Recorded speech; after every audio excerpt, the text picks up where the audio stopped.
Pertanyaannya, bolehkah mengqadha yang sudah bertahun-tahun tinggal? Bukan bolehkah, wajibkah? Kalau boleh, boleh, tak boleh. Ini bukan boleh, wajib mengqadha yang masa muda dulu tinggal. Kapan akil balik? Umur 10. Kapan mulai sholat? Umur 20. Berapa tahun tak sholat? 10. Qadha, ganti. Bagaimana caranya? Habis zuhur nanti qadha. Usolli fardhu zuhri 4 raka'atin qadha'an. Habis asar usolli fardhu asri 4 raka'atin qadha'an. Habis maghrib usolli fardhu maghribi 3 raka'atin qadha'an. Berapa lama? Selama solat itu tinggal 10 tahun. Ganti 2016, lunas 2026. Begitu dalam kitab Al-Fiqhul Islami wa Adillatuh. Saya tak percaya Ustaz Somad. Carikan Ustaz lain. Ketik di Google Sarwat Qadha. Sarwat Qadha. Ustaz Sarwat LC, alumni Lipia Jakarta, menulis tentang solat qadha lengkap. Sarwat Qadha.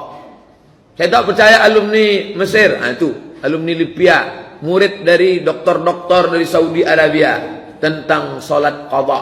Wajib diqadha. Salat menurut 4 mazhab Hanafi, Maliki, Syafi'i, Hambali.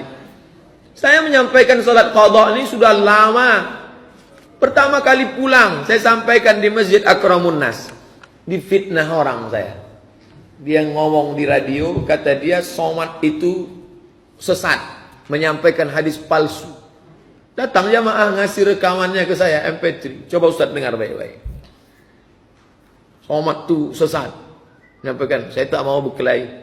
Saya tulis makalah lebih kurang 50 halaman. Saya beri ke Dr. Saidul Amin, pimpinan Muhammadiyah. Ustaz, nih kasih ke orang, namanya tak boleh sebut, menjaga kode etik jurnalistik. Kasih kesimpulan, ini rekaman MP3 dia, sudah mengatakan saya sesat. Kalau saya jahat, saya pekarakan dia. Bisa dia ini. Saya poldakan bisa dia ini. Tapi saya tak mau, ini cerita Ustaz sama Ustaz. Saya mau dudukkan sama dia. Nih, sudah saya kasih setahun yang lalu. Sampai sekarang tak ada jawaban. La salam wala kalam. Saya lengkap dalil-dalilnya. Menurut 4 mazhab, Hanafi, Maliki, Syafi'i, Hambali, tentang qadha. Wajib diganti yang qadha lewat. Tapi bagi yang muda-muda, anak muda, jangan gara-gara qadha ini. Ini makanya Ustaz tak mau membahas qadha. Jangan gara-gara qadha ini dienteng-enteng salat. Main futsal dari jam 3 sore sampai jam 8 malam. Kok kenapa tak salat? Alah, rapel aja nanti. Oh, tak bisa. Man tarakas salata muta'ammidan. Siapa yang meninggalkan salat secara sengaja, faqad kafara jihara. Kafirlah dia secara nyata. Tapi yang sudah lewat tinggal lama-lama itu wajib diqadha. La kafarata laha illa dzalik. Tidak ada yang bisa menebusnya kecuali salat itu sendiri. Berwuduk dalam keadaan berhadas besar, apakah sah wuduknya? Maaf cakap. Segan saya menyampaikan ini kepada makcik, pakcik, orang tua. Tapi karena masalah ini masalah fikih, masalah hukum, saya sampaikan. Ada orang, maaf cakap, berhubungan kelamin.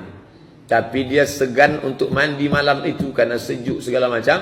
Maka sebelum tidur itu dia berwuduk.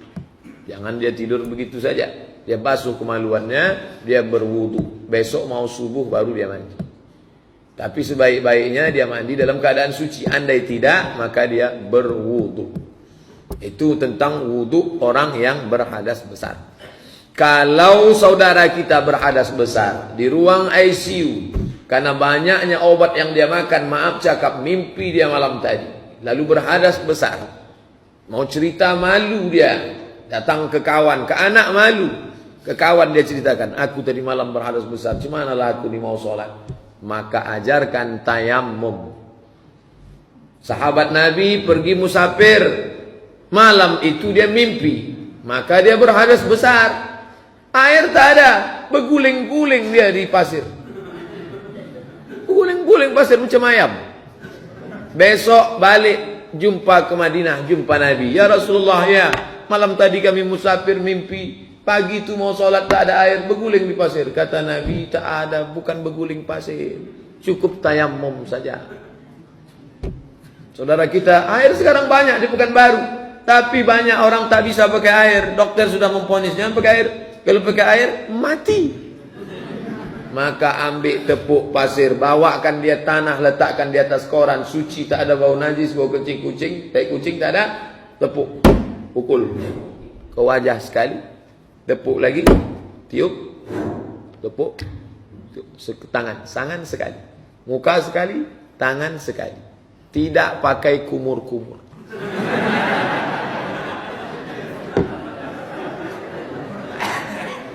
Tepuk sekali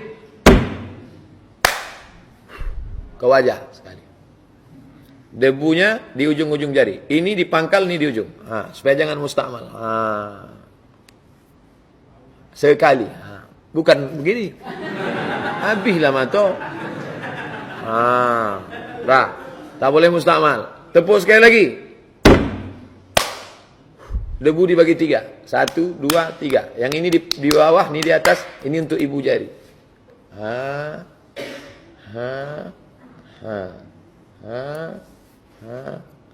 Mazhab Syafi'i. Tapi kalau di tangan tu banyak kabel. Tak bisa, pakai pergelangan saja. Mazhab Maliki. Cukup. Jangan sampai tak solat dia. Arahkan ke arah kiblat. Jiwanya gonjang-ganjing, setan datang mengintai saudara kita, makcik kita, bahkan mungkin diri kita. Suami, anak, istri. Ingat, perhatikan ibadah. Jangan sampai dia rusak di akhir umur, tak dapat husnul khatimah. 1 tayamum, 1 solat. 1 tayamum, 1 solat. Beda dengan wudhu. 1 wudhu bisa 10 solat. Asal jangan terkentut aja. Apa hukum pakai behel kalau memang gigi itu tak layak? Tak layak. Senyum dia, pingsan kita tengok. Gitu. Merubah yang tak layak menjadi layak, boleh. Merubah yang tak normal menjadi normal, boleh. Maka maaf cakap, boleh operasi bibir sumbing. Karena tak normal menjadi normal, boleh. Yang sudah normal di otak-atik menjadi abnormal, tak boleh. Hadis riwayat Abdullah bin Mas'ud. 5 dilaknat Allah. La'anallahul washimat, tukang buat tatu. Wal mutashimat, minta buatkan tatu. Wal mutanammisat, mencabut alis. Mencabut, mencukur. Wal mutafallijat, mengotak-atik gigi, merapatkan, menjarangkan, memotong. Orang makin tua, gigi makin memanjang. Maka bagaimana supaya dulu orang tak ada tanda KTP, tak ada, tak tahu lahir. Kalau mau nikah cuma tengok gigi. Maka bagaimana supaya menipu? Potong. Dipotong. Macam mana kau tengok calonku tadi? Pendek ku tengok giginya. Padahal setengah dipotong. Wal mughayyirat lil husni. Merubah ciptaan Allah. Mempercantik. Orang yang pernah sekali mempercantik diri, dia akan merubah terus. Operasi sini. Setan punya kalian. Na'udzubillah. Sewaktu salam ke kanan, akhir rukun solat, aku menelentangkan tapak kanan. Begitu juga waktu salam ke kiri, telapak tangan diusapkan dari hidung sampai ke dagu. Apakah aku lakukan sudah lama karena orang tuaku begitu? Apakah ada dasarnya? Kalau ada 2 pendapat, saya sebutkan 2. Kalau ada 3 pendapat, saya sebutkan 3. Kalau ada 4 pendapat, saya sebutkan 4. Kalau ada 6 pendapat, saya sebutkan 6. Mana contoh yang 6? Allahu Akbar. Allahu Akbar. Allahu Akbar. Allahu Akbar. Allahu Akbar. Allahu Akbar.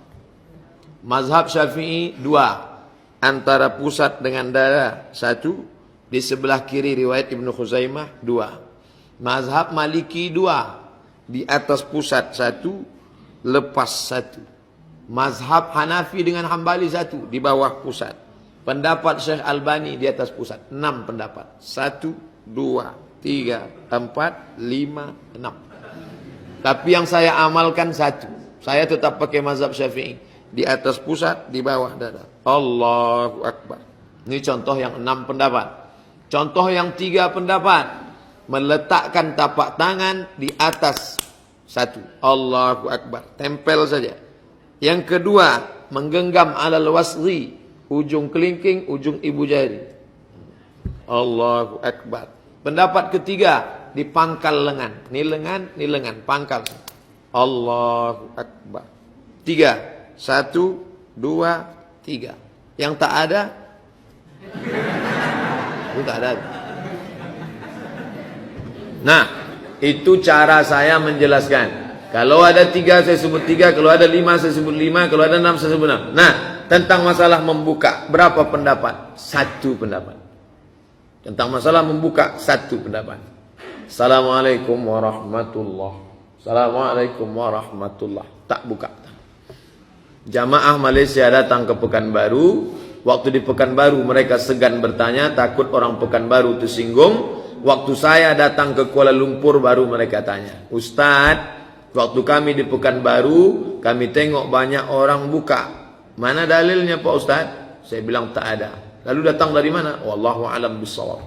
Maka tentang buka tangan salam, tak ada 2, 3, 4, 5, 6 pendapat. Tunggal 1 pendapat. Assalamualaikum warahmatullahi. Assalamualaikum warahmatullahi.